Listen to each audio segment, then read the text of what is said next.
Baik, sebelumnya Assalamualaikum warahmatullahi wabarakatuh. Perkenalkan, Waalaikumsalam nama saya warahmatullahi. Muhammad Hamsyah Saifuddin dari kelas DMDA. Di sini saya akan memaparkan mengenai transformasi menuju energi bersih untuk masa depan Indonesia berkelanjutan terkait SDG nomor 7, yakni energi bersih dan terjangkau. Presentasi ini dilakukan sebagai salah satu syarat untuk memenuhi penilaian ujian mata kuliah kewarganegaraan BINUS Online University.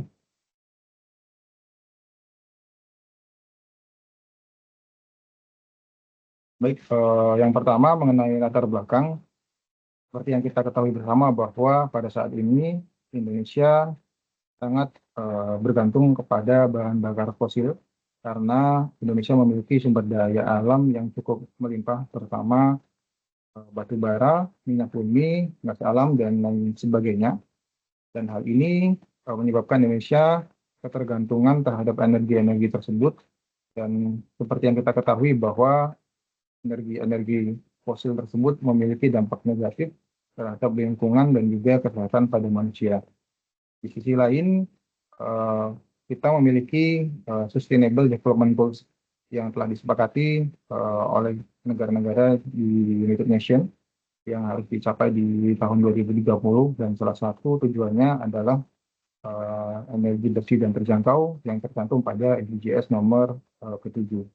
SDGs ini mendorong transisi dari ketergantungan bahan bakar fosil menuju energi yang lebih berkelanjutan guna mengurangi dampak lingkungan dan memastikan akses energi yang handal serta ramah lingkungan bagi seluruh umat manusia. Namun seperti yang kita ketahui bahwa tantangan dari transisi dari energi bersih tantangan untuk menuju ke transisi ke energi bersih di masyarakat ini masih cukup besar dikarenakan kurangnya kesadaran, pemahaman, serta informasi yang akurat mengenai manfaat dan juga keunggulan terutama kendaraan listrik dalam penerapan energi bersih di sektor transportasi. Oleh karena itu, kelompok kami mengangkat topik ini. Kami mewawancarai mulai dari penyedia energi dari teman-teman PLN hingga user dari masyarakat untuk mengetahui kira-kira seperti apa tantangan untuk transisi energi menuju energi yang lebih bersih. Adapun rumusan masalah yang eh, ada yang pertama, bagaimana peran pemerintah dalam mendukung konversi kendaraan menjadi energi bersih. Kemudian yang kedua, bagaimana perkembangan energi listrik dan juga potensi penyediaan infrastruktur pendukung di beberapa periode ke depan. Dan yang ketiga adalah bagaimana cara memberikan kampanye dan juga pemahaman kepada masyarakat terhadap pentingnya peralihan energi konvensional jadi energi bersih. Berdasarkan wawancara saya dengan user atau pengguna kendaraan listrik, di sini saya menemukan beberapa hal. Yang pertama adalah tantangan yang dihadapi untuk beralih menuju ke energi yang lebih bersih adalah harga kendaraan listrik yang relatif mahal. Hal ini dikarenakan biaya produksi, terutama untuk baterai, ini masih sangat mahal, sehingga menjadi hambatan bagi masyarakat untuk beralih menuju ke kendaraan listrik.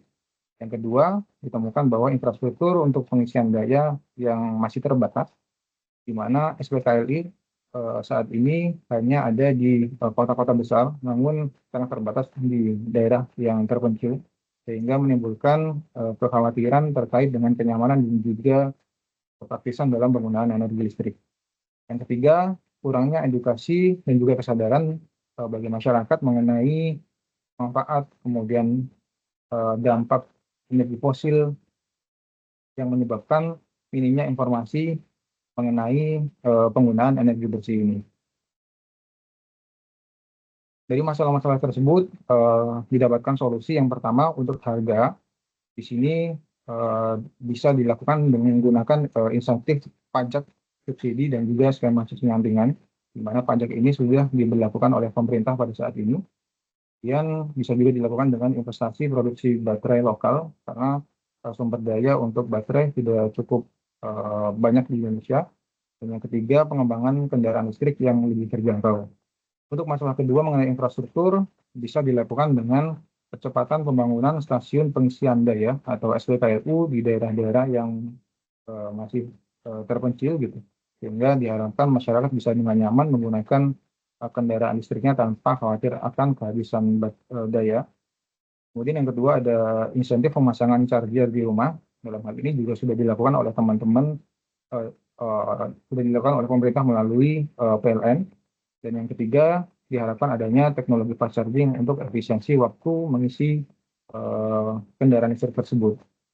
Kemudian untuk masalah ketiga mengenai kurangnya kesadaran dan juga edukasi, hal ini bisa dilakukan dengan kampanye edukasi melalui sosial media dan juga seminar.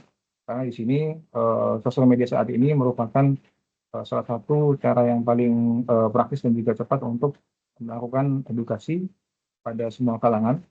Kemudian kami rasa bisa juga dilakukan dengan melakukan uji coba kendaraan listrik gratis bagi warga atau masyarakat yang ingin mencoba menggunakan kendaraan listrik.